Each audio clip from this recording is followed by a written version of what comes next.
The focus is on Thursday and Friday. We have some damp, chilly, raw days on the way. Between now and then, of course, Wednesday, still a chilly morning at 38, 66 by the afternoon, increasing clouds. And by tomorrow evening and tomorrow night, a few little showers are possible, just a slight chance. Here's what's happening. A bit of a squeeze being put on our atmosphere with this cold front dropping in by sunrise on Thursday. Combined with that, we have some upper level support sliding overhead and some moisture to give us some intermittent light rain for the most part, and then even some drizzle. So dampness in general from Thursday off and on through Friday. As for overall accumulations, I think you'd really be fortunate to get about a ½ inch. Now, obviously, there could be some exceptions and some slightly higher amounts. On the high end, about an inch. But it's the rain lottery, and it's not going to be equal opportunity. So cross your fingers for your neighborhood. Chilly Thursday, all day in the mid-40s. Friday, pretty much all day spent in the 40s. Windy on Thursday as well. By this weekend, we rebound. Sunny and back up to 70 by the afternoons, both Saturday and Sunday. By the way, morning temperatures at sunrise on Sunday for the marathon, 53 degrees. With the weather getting considerably cooler today, some people might be having flashbacks to the deadly winter storm in Texas that happened back in February of 2021. Hundreds of people died across the state as a result.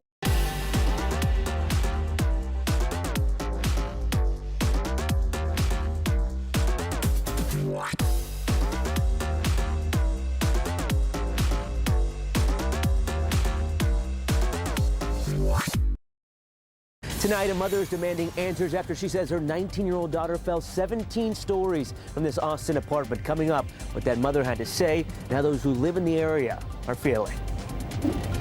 San Antonio police made nearly a 30% increase in DWI arrests this Thanksgiving week compared to last year. We'll break down those numbers, and you'll hear from the people who are trying to change the statistics.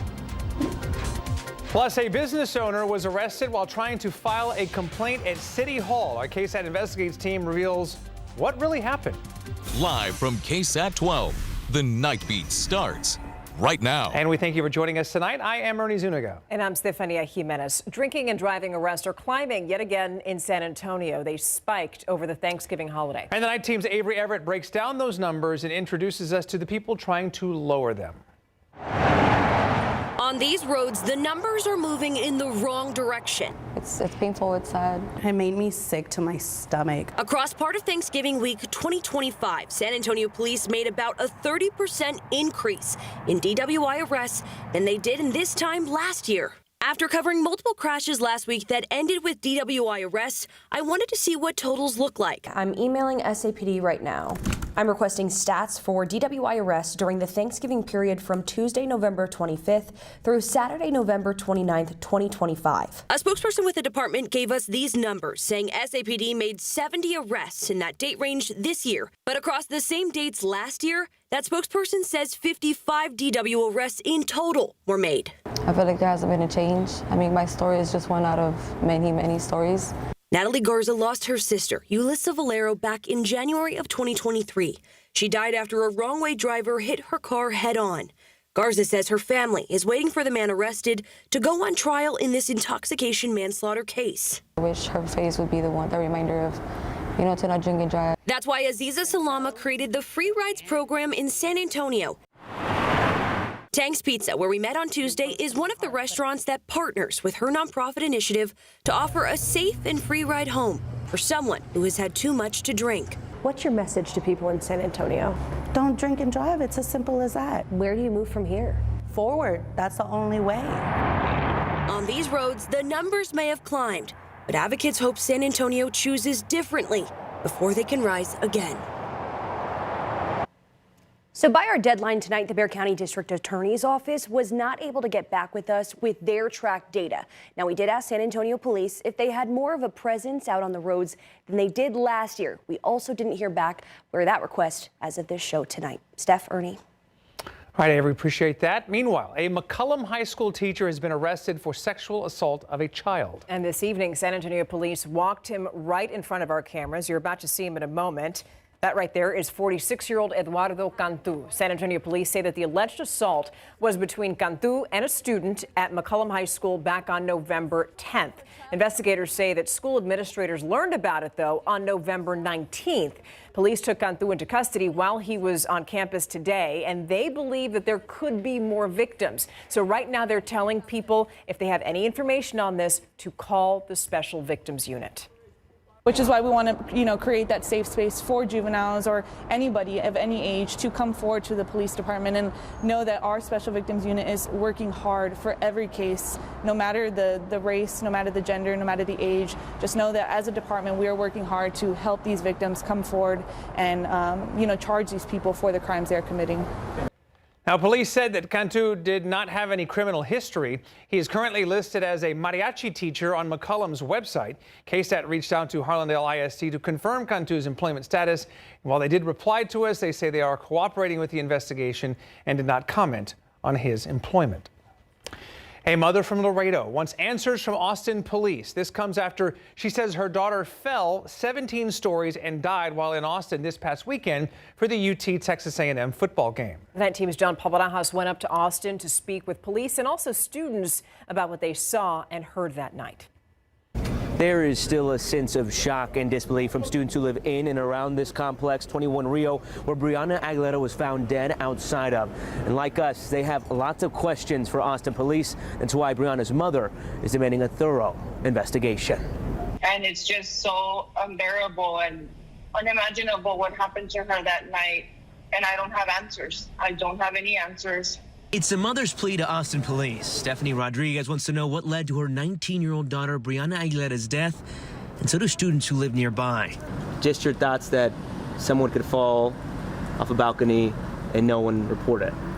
Yeah, I didn't know that. There was 15 people, but that's honestly insane. The people say there's no foul play involved, but it's kind of hard to believe. Brianna, an A&M student originally from Laredo, was at the 21 Rio apartment in Austin with about 15 people after the Texas versus Texas A&M football game, according to her mom.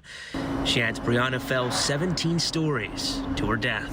It's just kind of crazy because I would be out on a night like that. The mom says police told her it wasn't anyone Brianna was with who called 911. Instead, it was a bystander who was on the ground level. I know she was not suicidal, which is what Detective Marshall tried to convince me with. There was, of course, underage drinking going on, but my daughter would not jump 17 stories from a building. On Monday, Austin police said Brianna's death was not being investigated as a homicide and that there was no signs of suspicious circumstances. Tuesday, after KSAT asked several follow-up questions, APD said this remains an open and ongoing death investigation as the cause of death has not been determined. Whole life ahead of you. Same situation for Brianna Aguilera. Just your thoughts that she was in a very similar situation. So like I heard, she was like 3 law too, so she had so much more to live for, and it's very sad to know that it happened on a weekend where you should be celebrating. Brianna's mother also mentioned that her daughter and another girl in the group were fighting the night that Brianna died, that there was messages indicating that. APD tells us those messages are now part of the investigation and that they will continue to question witnesses. In Austin, John Paul Barajas, KSAT 12 News. Of course, we'll stay on top of that story. Looking at the temperatures there, 46 degrees. You saw John Paul with the heavy winter coats already, and now we're going to add another little wrinkle to the weather story, right? Yes, sir, Adam. Yeah, it's going to be a raw day come Thursday and even Friday. Chilly and just damp as well. A little bit of drizzle and some passing light showers. Don't get too excited about accumulations, though. Take a look at the actual rain chances. These are for the passing showers.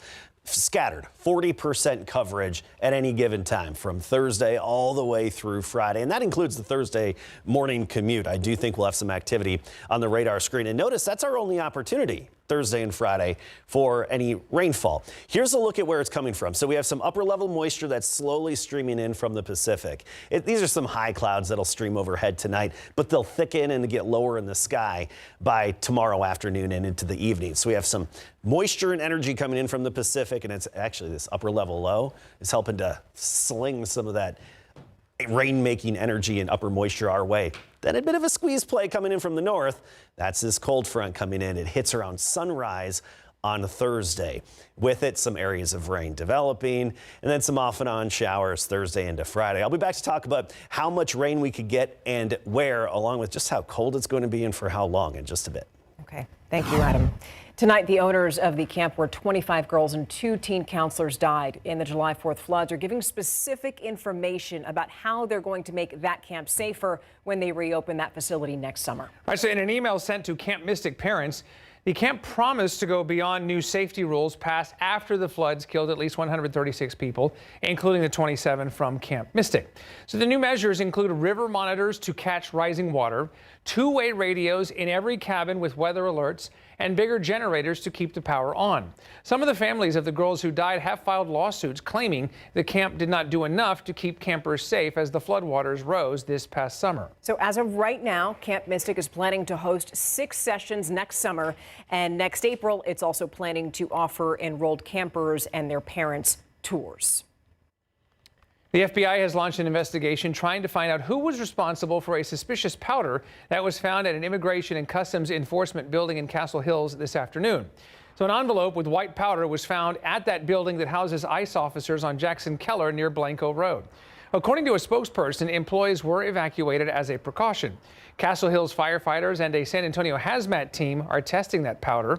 ICE called it a deliberate act of intimidation and promised to prosecute whoever is responsible to the fullest extent of the law. Still ahead tonight, a local business owner says that he was arrested for trying to file a complaint. Our KSAT Investigates team looks deeper into that story.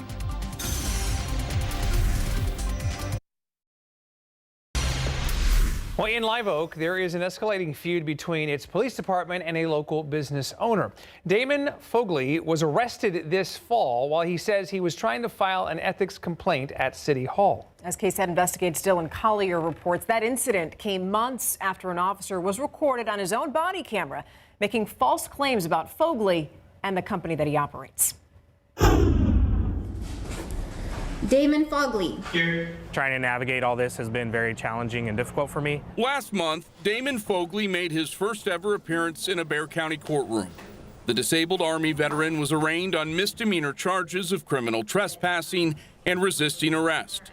It's the last place Fogley thought he'd ever end up 2 years after opening Uncharted Adventures, an entertainment venue including rage rooms nestled along Interstate 35. I had no idea, never in a million years. Fogley, who poured his life savings into the business, said he had to clear several hurdles from Live Oak, including hiring an architect, just to open his doors.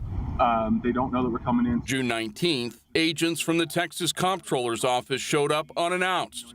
Fogley had fallen behind on his monthly sales tax reports and owed the state around $50,000 in back taxes, a sum the comptroller looked to make through seizing money and alcohol to be auctioned off later. Oh, God. That's a big number. 50. Okay. The voice you heard is that of Live Oak Police Officer Jacob Esquivel. He was assigned, along with a sergeant, to keep the peace during the tax seizure and introduced himself by telling agents he needed them to book him an appointment with the tax assessor. So this means that you guys get to give one favor out to the guys responding out here, right? Agents quickly responded that he was talking about the wrong office. Once inside, Sarge, that cooler is hot. Esquivel's camera captured him unleashing a steady stream of foul language. Ooh, Woodford Reserve. That's a nice model. And a flood of false accusations about Fogley and his business. By the way, we're definitely going to be hiding money from Lagoon. Oh, yeah. You don't have card tournaments in here? Yeah. So you know they're doing poker? And they're skimming on the top of that, too. There's too many bottles because they're stuffing up that party that shut up. Oh, the high school party? Really? Fogley was not at his business during the tax seizure, but says Esquivel's comments infuriated him. The Texas Alcoholic Beverage Commission opened an investigation in June after a shooting in this parking lot, but closed it months later after finding no violations on the part of the business. Fogley requested the body camera footage after a manager overheard Esquivel joking that he was going to buy up bottles of seized booze. So I know I'm going to be looking at the comptroller's office here in 20 days. Because something tells me he's not going to be able to come out with $50,000. And here I am as an innocent person being subjected to this by a police officer who I feel is someone who's supposed to have high levels of integrity and high levels of standards. Live Oak police say Fogley in October showed up at various city buildings 3 times within a week, was found wandering in a restricted area, and acted suspicious. Days later, Fogley was arrested. He says he was simply trying to file an ethics complaint and was checking to see if city administration was purposely ducking him. A hard lesson, according to Fogley, on what can happen if you take on City Hall.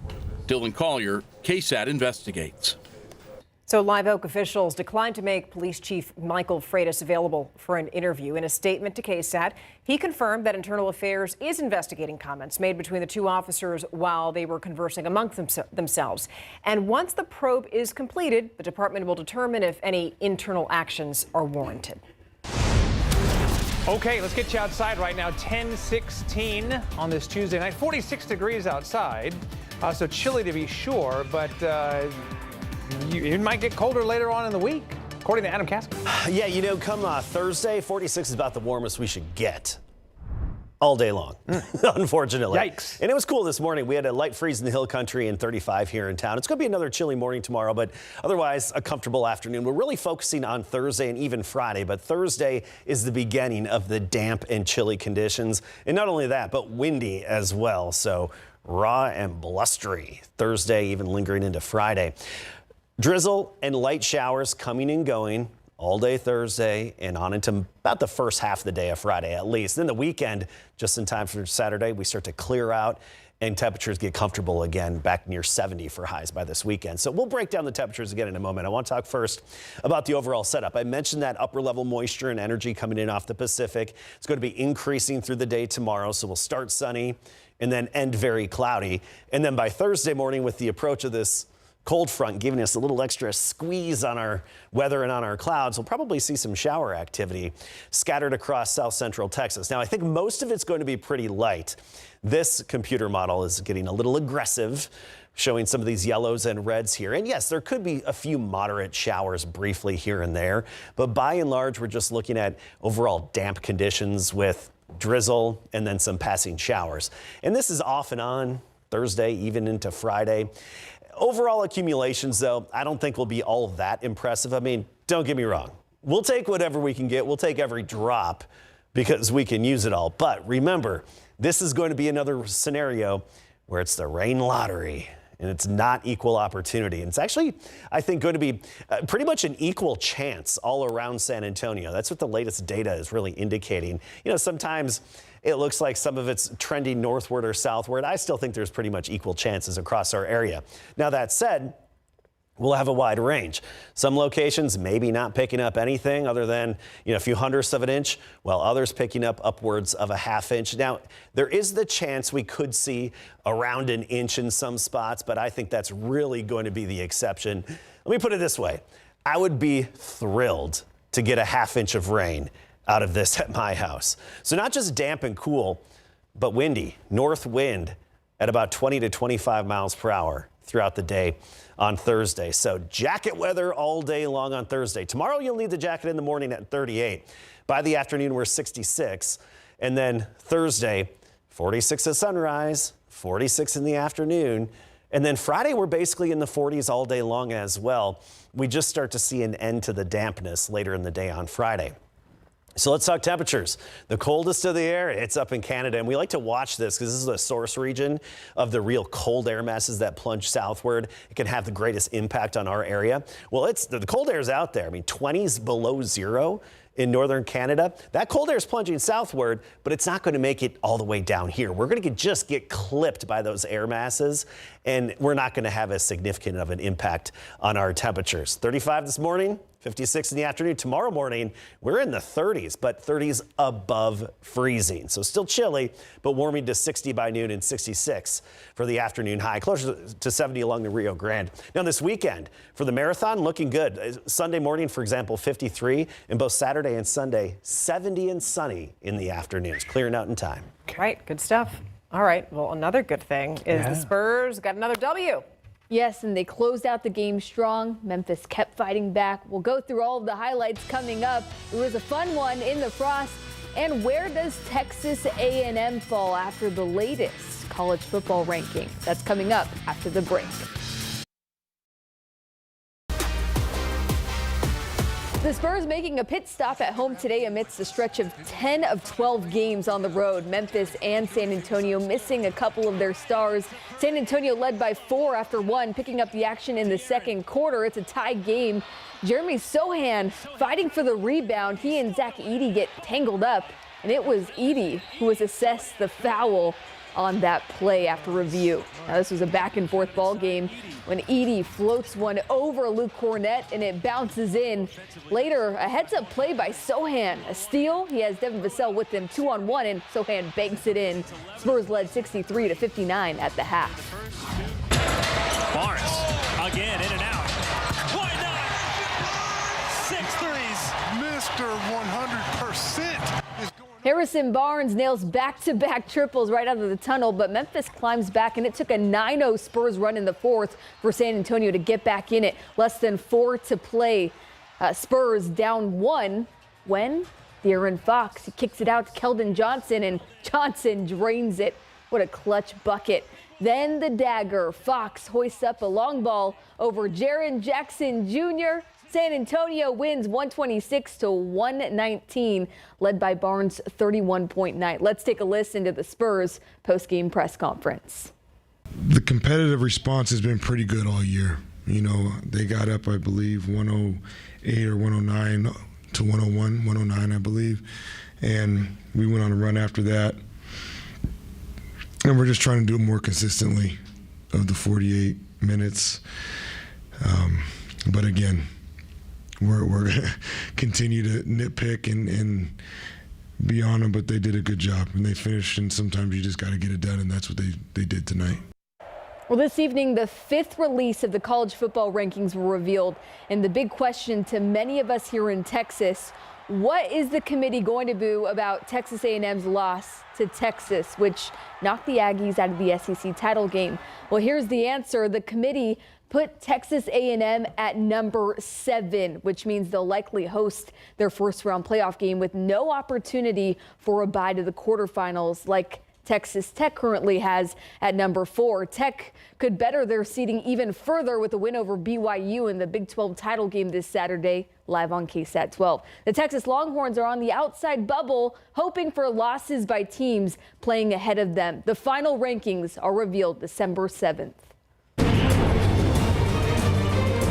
Football coaches out of UTSA and their coaching tree making headlines this week. Former UTSA offensive coordinator Will Stein is replacing Mark Stoops as the head coach at Kentucky. Stein was on the Roadrunners staff from 2020 to 2022, and yesterday Pete Golding was hired as the head coach of Ole Miss following the departure of Lane Kiffin. Golding was UTSA's D coordinator in the 2016 to 2017 season, the year of the Roadrunners' first ever bowl game appearance with a defense that featured NFL first-rounder Marcus Davenport. We have more on these hirings on the sports page on KSAT.com. Trinity football is making a national title push after the break.